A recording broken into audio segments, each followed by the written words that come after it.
Welcome to the Enterprise Excellence Podcast, where we explore how to engage and align everyone in an organisation to execute continuous improvement and innovation. This show brings you insights from global experts and practitioners who share their journeys in creating cultures of excellence to deliver sustainable results and a better future.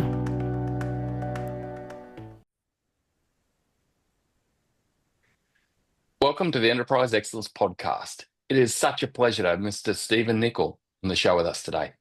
Stephen has been supporting organisations globally for decades to create cultures of continuous improvement and innovation, many of them winning our top prizes in the world for enterprise excellence.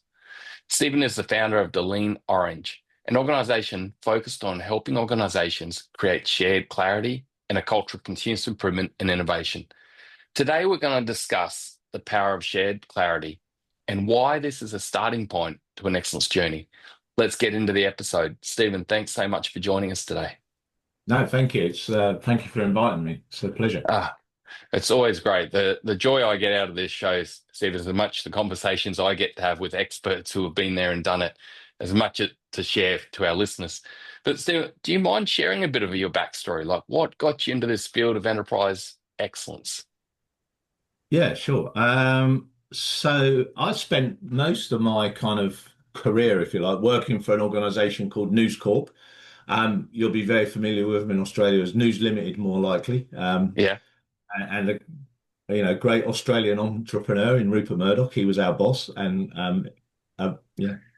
everyone's got an opinion about Rupert, but I always found him to be a great guy, very clever. Yeah. And I started there, and worked my way up through the business into the leadership team. And then we got an opportunity late just before 2000 and then into the early 2000s to build 3 new factories in the UK for our newspaper manufacturing. Unbeknown to us, some guys and girls in California were developing iPads and iPhones that were really going to scupper the news, and everybody became a journalist. But we built 3 fantastic facilities, and they're still doing really well at the moment. But one of the questions we got asked when we built the facilities was, okay, you've got these 3 new shiny factories, brilliant, all the latest technology, everything. What are you going to do different from the old factories? And it was like, we have to do something different. Can't we just have 3 new factories? So we started to think about, okay, how can we work on the business and make the business better? And we came up with various attempts at it, to be honest, and quite a lot of failures as we were going through that. And that's kind of what built us and learned us and taught us that actually we needed to have a manufacturing mindset and not a printing mindset, because we were just used to printing newspapers, but we had to get into this world of manufacturing. And so we came up with a vision at the time to be recognized as the best newspaper manufacturer in the world. And how are we going to do that? So we kind of got into continuous improvement, although we'd already been doing it and never put a label on it. We didn't use any of the kind of terminology, but we were doing all of those things. But just by being humans, we were doing those things. And then one day someone said to us, you should see this thing called the Shingo model. This might kind of help you because you guys are doing some good stuff. And we thought, okay, we'll go and have a look. So we went along to a facility, an aerospace facility in the UK, and a lovely lady that I'm sure you're familiar with called Elish was doing a Discover Excellence workshop, and it was like, wow, okay, this is the bit that we've been missing. Actually, we're very good at all of the other stuff, but we really not had this people-centric focus, and this is kind of where we need to flip what we're thinking and stop pushing tools at people and actually start thinking about our behaviors. So that's kind of where sort of got into maybe more formalized way of thinking about it. Before that, we were just doing it because we were good humans, and we worked out that we had to do all of those things to be a good business. Yeah. And so one of those sites, or the sites, was recognized with the Shingo Institute at one stage, am I correct? It's absolutely correct. Yeah. So our plan was actually to do all 3 sites, but we started and we got a Shingo Prize on our site in Scotland. So it was the first organisation in the UK to ever win a Shingo Prize, and still is the only organisation in the UK to ever win a Shingo Prize. So I'm working with lots of people trying to get them to take that mantle, because that would be great. But yeah, it was a great effort by the team there to do that. And we still practiced everything, just never got recognised on the other sites, because the things move, and we didn't get a chance to get recognition on the other sites. But yeah, the one in Scotland won a prize, and it was a great achievement by the team to do that. Oh, any company that wins the Shingo Prize is a massive achievement. It's just such a huge outcome. And I know, Steve, you've helped many other companies along the journey in different countries and around the place. What I'd like to come to, Matt, is this question of shared clarity that you mentioned is key to actually starting a journey. Like, why is it important that we start there, right, and getting that shared clarity? Yeah, I'll go back to that vision I just mentioned from when I was at News Corp. The key bit of that vision, was to be recognised as the best newspaper manufacturer in the world. Not to think we were the best newspaper manufacturer in the world, because we did think we were the best, because we were working for the biggest. So we naturally thought we were the best. But the recognised bit was the really key bit of that vision statement. And I think to be recognised, you have to start with reality and know where you're starting from. So I think that clarity, the most important thing for me with that clarity is reality. So I always, when working with organizations, we have a 12-step kind of flow model that we use when we're working with businesses. But the first thing is to understand reality. And doing that through some kind of a benchmarking or some kind of a health check to really understand where we're starting from. Because equally, you could start too far behind where you actually are as well, because sometimes we're quite critical of ourselves, and we might actually be more advanced than we think we are. So clarity is really important. Reality is a hard thing sometimes for people to take. You have to understand that reality, accept it, which sometimes people go, "Oh no, but you didn't look at this or you didn't look at that." It's fine. You have to accept the reality, and then you have an opportunity to choose to do something with it or to not do something with it. And sometimes people choose not to do something with it because it's a bit painful or a bit, I wasn't expecting that. I'll put it in the drawer and go back to that in a year's time. It's only going to get worse. Yeah. So starting with reality, I think, is the most important thing, because otherwise you don't know where you are on the grid. I mean, it's like F1. You can't all be on pole position. Where are you going to start on the grid? And then you work yourself from there upwards and get a strategy in place that's clear and everybody can buy into. Because if it isn't clear, people don't understand where we're going. They don't understand how they are connected to that. They don't understand how they belong to that. And in the absence of that, they'll make it up. And their version of the direction we're going in is normally far more interesting than the reality. Yeah. You end up doing the wrong things at the wrong time, or not even taking a journey forward. So with it, how do organizations go about that? Like, what does it look like to get that shared clarity by understanding the current reality and then setting a vision for where we're going to go off of that?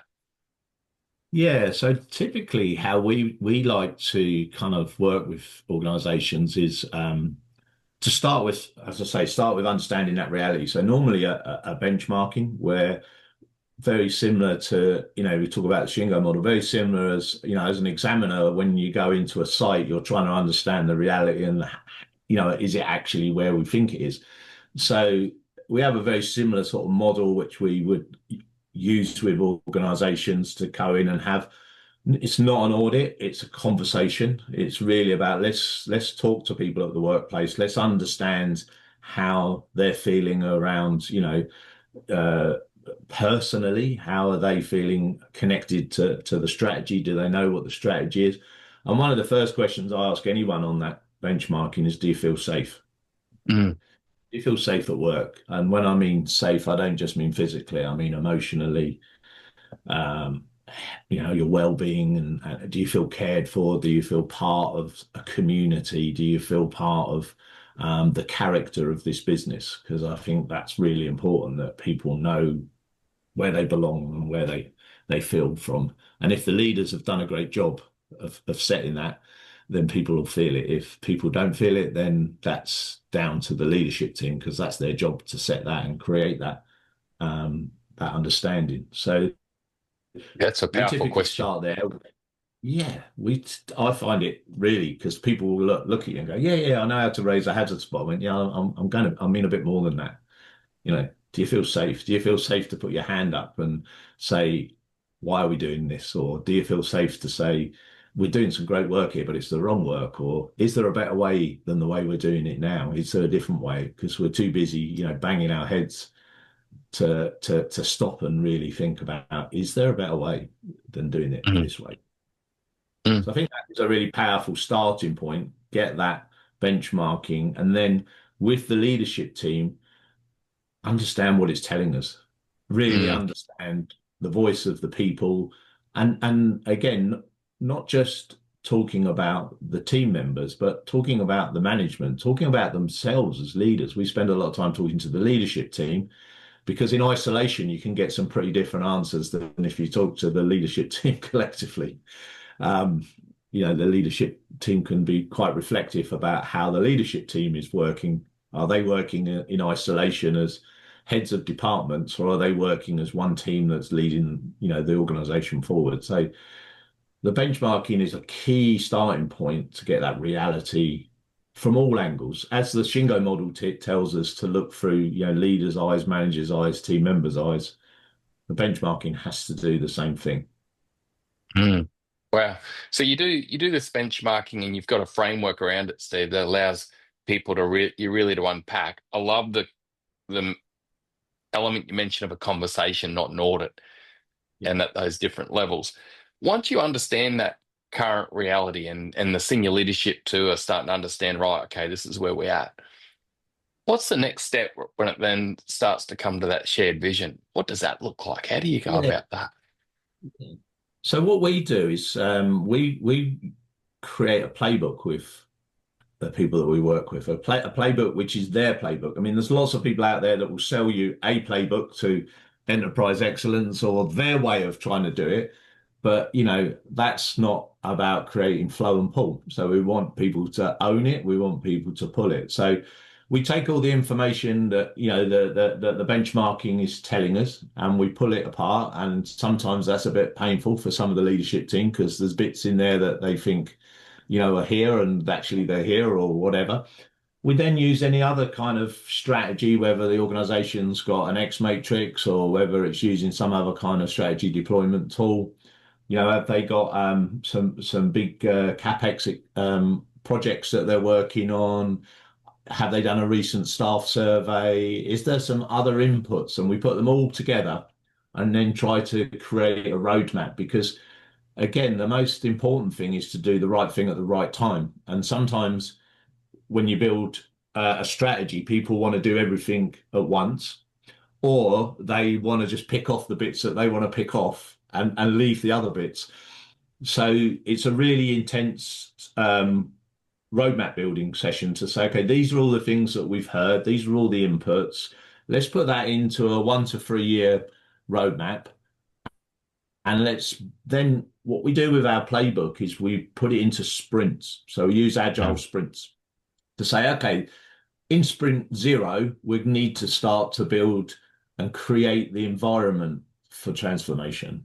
Because what people tend to do, and Kotter's book about 8 steps to transformation is a great example, because people jump into steps 5 and 6 straight away, removing barriers and creating quick wins, when actually we need to do all this stuff around steps 1, 2, 3, and 4 first, around creating a sense of purpose, building the guiding team, understanding what is it that we actually want to achieve here, then start onboarding volunteers, because it's how can people volunteer for something if they don't know what it is? That's being voluntold and pushed into something. So it's really important that we do that exercise with the leadership team. Then we start to share it with the wider teams and invite other people in to working on the systems that we've identified, to say, okay, well, we need to improve our idea generation system. So rather than the leadership team doing that, it's, well, let's pull together a charter team, an improvement team, and let the people at all levels improve the idea generation system.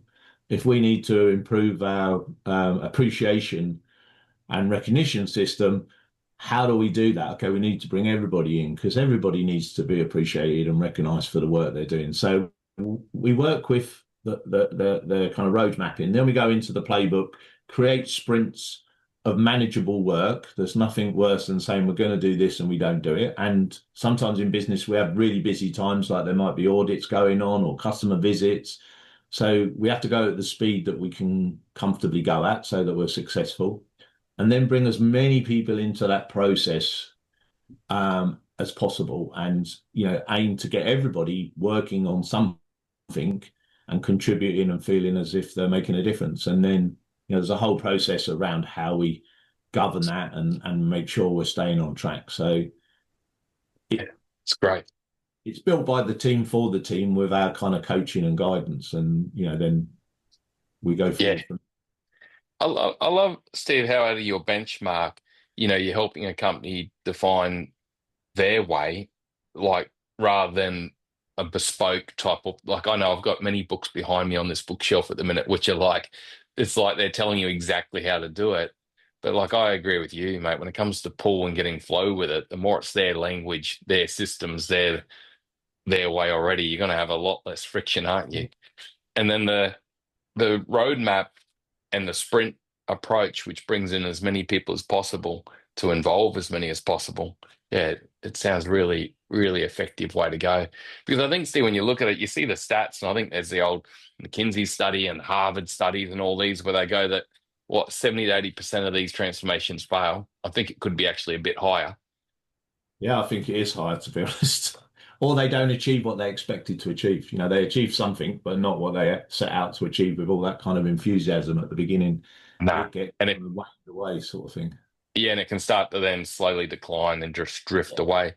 So the one thing I was keen to check with you on this is sometimes with some companies at the moment, I'm finding that even from a baseline of systems, that their basic system of quality at the source and quality at the front line is just not there. I'm finding a lot of companies where it's like more of a trade-based traditional learning, and then all of a sudden they've hit COVID and staff turnover is just brought to the surface this lack of the way we educate and help people see process and know process and do process. Are you seeing that in any organizations as you travel around with what you do? Yeah, I think there's I think there's two sides to it a little bit. So there is that kind of challenge that organizations have, and in some industries, people de-skilled quite a lot during COVID. Aviation industry is a great example. Aerospace quickly kind of shut down, and then realized that actually when they went to start back up again, they didn't have the skills, because there were some really bespoke bits of activity that some people did, and they hadn't documented it, or it had just been in people's heads. It hadn't maybe even been written down anywhere as standard work. So I do find that in certain industries, and I think in other industries, typically we're not good at writing standard work. And standard work doesn't always reflect the work. It's something that someone's written in an office quite often. And that's why, go back to the playbook, it's really important we involve people in setting their own pathway forward. The leader's job is to guide it and to coach it and to encourage it and to teach it, not to direct it, because they're not necessarily the best people to do that at times. And work instructions and documents that get stored on SharePoint too, that someone else has written, it's not going to help the front line, is it? I reread Taichiono's book, Toyota Production Systems, recently, and I opened it up again to the first page in the middle, and it just said, the best person to define and put processes in place is the person doing the process. And the place that process needs to be visible and seen and used is where the process is done. And I was just amazed that I opened it to that page and this paragraph came out to me. A chap from the 1960s, 50s, 60s, 70s writing that. It's amazing. Yeah. Well, it's, you could go like, absolutely. And you look at things like Deming, he was talking about create constancy of purpose as one of his first transformation things for leaders to do. And, Yeah, I love one of the other ones that Deming kind of said about leadership must fundamentally change its attitude towards the work. Okay, I don't think you could use that terminology now. Probably wouldn't be accepted in the modern world, but the sentiment of what he's saying is so true. We have to fundamentally change our attitude, and it is attitude a lot of the time that people in certain positions think that they're better than other people because they're in that position. Well, actually, to get sustainable excellence into an organization, and what I see in organizations when I'm part of a Shingo assessment team, which is a great privilege to go into businesses and be part of that opportunity to award people that recognition at the highest level, is that they have fundamentally changed their attitude towards the workers, and they're actually not workers. They're all in this team together, and they're all going in the same direction, which is so important. I see you have another book there, Lean Thinking, I think is probably a little bit I can see there and up on the top left corner. Yeah. So again, we've got these 5 principles of lean, but actually we don't apply them to our lean system. We don't create value for the customer. Who is the customer of our lean system? Well, it should be the people that work in it. Going back to your point, they are the customers. So create value for them. Make it easy for them to bring their ideas to the surface, own their ideas, take their ideas forward and implement them, or be part of that implementation. There's nothing worse than taking someone's idea off of them and putting a solution in place and then giving them it back. That is not respecting every individual. And normally we get that solution wrong when we give it back. They went, no, that wasn't what I was saying. You didn't listen to me. And it creates a worse outcome, or it gets diverted and nothing ends up happening, and then the employee ends up even more upset because they haven't heard anything about it. It's disappeared. Absolutely. And another great principle in those 5 principles is create flow and pull. And our lean systems are quite often about push and shove. We're pushing tools at people and shoving them down a direction rather than actually creating flow and pull and actually getting them to pull. So that's the great thing with the Playbook and our kind of 12-step flow that we use, is that it's about creating flow and it's about creating pull. We want people to volunteer to be part of this, and everyone comes along at a different time. You can't expect everybody to be rah, rah, rah, great, let's all get on the bus together. It's not going to happen. People will come at their own time. And in organizations that I see that are successful at this, we allow people time to reflect themselves and go, okay, this is different. This is something that feels different, looks different, and I can describe it as being different. So I'm in. Yeah, that's awesome. That's awesome. Love it. Like it's their playbook, their way, their language, and then the journey is one that allows them to create that pull and flow where they want it because they're part of it. Yeah. The leadership job is just to coach it and nurture it, and it makes the leader's job so much easier, because now instead of 90% of the ideas coming from the leadership team, which is typical in lots of businesses, and only 10% coming from the actual people that do the work, now we flip it and 90% of the ideas are coming from the people that are doing the work and 10% are coming from the leadership team. And I know I'd want to be in that leadership team because that makes my work a lot easier, and I can do the things that I want to do as a leader, which is look after my people and set the direction for them. Yeah. And that's so key, isn't it? Because I think in a lot of companies, Steve, the leaders just find it so hard to even find time to think about the direction. Like the old saying, I'm working in the business, not on the business. But typically we're working in the business because we've got a command and control directive approach rather than building systems and behaviors that truly create that everyone's improving the business. Absolutely. I totally agree. And I think that, that is so true in so many businesses, is because leaders are focusing on the performance, and it's a number, it's a KPI. You can't change the number. That's why KBIs, key behavioral indicators, are so important, because we can coach the key behavioral indicator. Yeah. We can't coach the key performance indicator. It's a number. It's an output. Yeah. So you can't change the number, but you can change the behavior that gives you the number, which is where coaching and teaching comes in. You can coach that. And that's why coaching is so powerful for leaders and very underrated. And it's something that we spend a lot of time with leadership teams that are on that transformation, is trying to get the leaders to see themselves in a different light as well, see themselves as Mm, coach teachers rather than managers and tellers and instructors, and having to have all the answers as well. They need to know where the answers are. They don't need to have the answers. yeah, makes everyone's life better because I think when Absolutely. we were studying for the book Leading Excellence, we found that the number one engagement driver was leadership behavior. The second was I don't have a meaningful goal and feel I can't make a difference at work. And Yeah. that's a person, particularly at any level, I guess, who's being led in a system in a way that doesn't allow them to have a connect to purpose, have a goal, and No. do meaningful work towards making a difference. I think that's spot on. And for me, the most powerful question any leader could ask anybody is, what do you think? What do you think?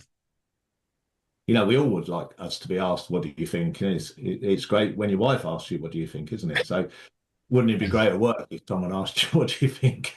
Or yeah, what's your, what would you do? yeah, yeah. It's How a is it's it? a powerful, yeah, coaching, that powerful, curious language. Yeah. See, I really appreciate the knowledge and insight around that shared clarity and understanding your baseline, and then creating that playbook and vision for the future and that release plan to then sprint towards. Mm. And you mentioned in there the importance of starting with that connection to purpose and that people and the environmental factor, and then the journey through that. That really, you've had many successes throughout your career, recognized by the Shingo Prize, which is not an easy prize to win. But Steve, what would be your 2-minute tip to leaders listening to this? What would you say to them if they want to be able to free up their time, engage more people, help their company get going forward more effectively? Yeah. That's a really good question, actually. I think there's lots of things. There are lots of things, and I think for leaders sometimes we take too much on. We think, I always say to leadership teams when we start this kind of process, this sort of kind of journey, you can't do this on your own, guys, no matter how smart you are. And yeah, there's typically 12 people, 12 to 15 people in a leadership team, typically, sometimes, maybe more or less, depending on the size of the business. But you've got 200 or 500 or 1,000 people out there that, we need to kind of connect with these guys and girls and bring them along on this journey because they know more than you do. And that takes a lot of humility and vulnerability from the leadership team to take their mask down and be vulnerable, because we have to Mm. think, yeah, I'm the leader. So, but actually, vulnerability is and courage to be vulnerable is really, really powerful. And I think something that I feel that we've got really maybe too far into. And I was recently on a site in California in a place called Riverside, and it was an aerospace site. And the lady there had done lean for 40 years. She'd been the lean leader on this site for 40 years. They had their first benchmarking by Jim Womack, and there was a picture of him, and he looked like a boy, and he's like quite a senior gentleman now. And I asked Angie, what would be your tip? What would you do different in that 40 years? And it was so powerful. She said, I would have not plugged in so much technology into our tiered meetings, into our lean journey, and go back to basics. So I guess Mm. my tip, if you rounded all that, is unplug technology and plug back into people. Yeah. We are so obsessed with technology. Yes, it's great, but look where it can help us rather than hinder us. And one of my things is really about reconnect with your people, Mm. unplug, unplug from whatever it is, and plug back into your people, and you'll be amazed at what happens when you do that. Because Yeah. people are incredible, but we don't always plug into what is it they need, what is it they want. Mm. I guess And what works for them? I was what just works funny for enough them. just chatting to one of our major defense manufacturers today on it, Steve, and they've gone heavy down electronic visual boards and electronic Yeah, everything. And really what they've created is a passive environment where people aren't cognitively thinking about anything because it's just all just visuals. It's like they're in a absolutely. movie theater, and Yeah, it's like it's the same story as what you just said, what she said at that company that you're at. in San Diego. It's like, all right, we think technology is often the answer for everything, but it's like, what's right Yeah, for your people? How do you engage your people to think, learn, and grow? Like, yeah, what works there? absolutely. And you can be unintentionally de-skilling your people by not listening to them because you're Mm, not expanding them, you're restricting them. And so, how do you make it an expansive environment rather than a reductive one? And sometimes technology makes it reductive because it takes us into our silos. And yeah, and it actually, if you were using paper and charts and sort of what I'd call analog, if you like, rather than digital, it's so easy as well because we can just screw the bit of paper up and throw it away. We don't need someone from IT to fix the screen for us or reprogram something for us. Actually, we can do it ourselves, and then we yeah. feel part of it. We feel like we own it. So I think, unplug some technology and plug back into people. It's incredible what you can achieve when you do that. Oh yeah, massive, massive. I think the other thing that came out of this conversation I had too was it's destroying leading from the front or Gemba because the leadership can get the data. So because the leadership can get the data, their behavior is one of they don't go see, they don't go learn. It's like I Mm. know the data, so why do I need to go to the front line? But Yeah, the that's data right. doesn't tell you actually what's happening. It's Yeah. a lag resulting measure typically, And KPI. you can't feel what's happening either. What for me, one of the things I love when I go to factories or organizations, first thing I want to do is get my coat off, put my bag down and go for a walk. Come on, let's go. And I want to feel this place before anything else. I want to feel what it feels like to be here. I want to be Yeah, able to smell it and touch it and understand what is it that is the character. I really like the word character at the moment. I'm really sort of moving away from the word culture into thinking about the character of the business. Um, Character is a great word. It derives from the Greek word ethos, which is, what are we about? yeah, This is important. What are we about? Who are we? What do we want to yeah, be?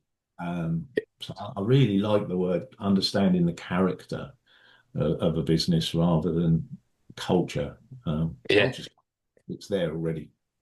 Yeah, I know. And the word culture's been used so much that people can become immune to it. So I that's think that. they do. I think you're absolutely right. And I often say to leaders, you can't change your culture, but you could influence the character of your people Yeah, and how they work and connect with each other. That's what you could yeah, do. yeah. It's really amazing. And it's such a purposeful thing to do, Steve, isn't it? Like you and I know through the companies that we see and what we come across, the wins are all over the place. But one of the most Yeah, massive wins is definitely with the life that people lead because we spend most of our time at work. But then there's also the customer and societal and planetary and all sorts of outcomes. It's an amazing thing. So, Steve, yeah. if people want to reach out to you to learn more, to get a benchmark done and get help with a playbook, how can they reach out to you? Yeah, well, we're on LinkedIn, so I'm on LinkedIn, and so is the business. So you can find us on LinkedIn. We have a website, theleanorange.com. Um, you'll easily find us on LinkedIn because I don't think there's too many people called the Lean Orange. Um, so we're on LinkedIn, we're on there, and I'll be happy to share my personal email and details with anybody, with yourself, and you can pass them on to anybody. Um, we're really one of the things in our kind of or in our kind of flow towards excellence with people is we have this first step, and we have 12 steps, but there is a step zero, which is about building a community of excellence. So for us, it's really important to be generous with knowledge, generous with our time. Not everything's a competition. So, we're really trying to build communities of excellence where people can do exactly this, just share and talk and learn from each other because it's so much more powerful when we connect with each other. We don't necessarily talking about our IP or what we do. It's just how do we do it? So community of excellence is really important to us. So we're happy to connect with anybody and have a conversation and build from there. So yeah, reach out to That's us, great. LinkedIn or our website or um, yeah, any other way that you find us because we're out there. Great, Steve. Well, Steve, thank you so much, mate, for everything you and the organization have done and what you continue to do to help us all create a better future, mate. I really appreciate it. No, it's great, and thanks for the opportunity to come and chat with you. Let's look forward to doing it again sometime. We will, Steve, for sure. Thanks, mate. Bye for now. Cheers. Take care. What a great episode. Remember, you can visit our website, enterpriseexcellencepodcast.com, to download resources and other tools and information to help you lead your excellence journey forward with your organisation.